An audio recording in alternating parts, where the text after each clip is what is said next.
وہ چاہتے تھے کہ مسلمان مرد مومن بنے، یعنی کامل مومن، جو ایک متحرک، تخلیقی اور بہادر فرد ہو اور جو دنیا کو الہی اقدار کے مطابق ڈھالے۔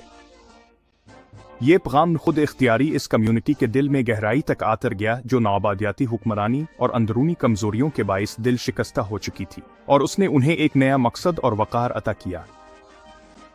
انفرادی اور اجتماعی خود کو مضبوط بنانے کے اس فلسفے نے قدرتی طور پر اقبال کو اس بات کی طرف مائل کیا کہ وہ ہندوستان کے مسلمانوں کے لیے ایک الگ سیاسی مستقبل کی وکالت کرے۔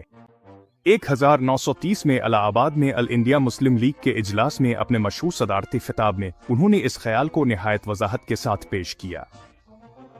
انہوں نے دلیل دی کہ ہندوستانی مسلمانوں کی ایک منفرد ثقافتی اور روحانی شناخت ہے جسے محض ایک بھارتی قومیت میں ضم نہیں کیا جا سکتا۔ انہوں نے شمال مغربی ہندوستان میں ایک متحدہ مسلم ریاست کے قیام کی تجویز پیش کی، جہاں اسلام کو سماجی اور سیاسی زندگی کے لیے ایک زندہ قوت کے طور پر اپنایا جا سکے۔ یہ پہلا موقع تھا جب ایک بڑے سیاسی پلیٹ فارم سے الگ وطن کا تصور پیش کیا گیا۔ علامہ اقبال کے خیالات نے پاکستان کے قیام کے لیے فکری اور روحانی بنیاد فراہم کی۔ اگرچہ وہ 1938 میں ملک کے قیام سے 9 سال قبل وفات پا گئے تھے، لیکن انہیں اس کے روحانی بانی کے طور پر عزت دی جاتی ہے۔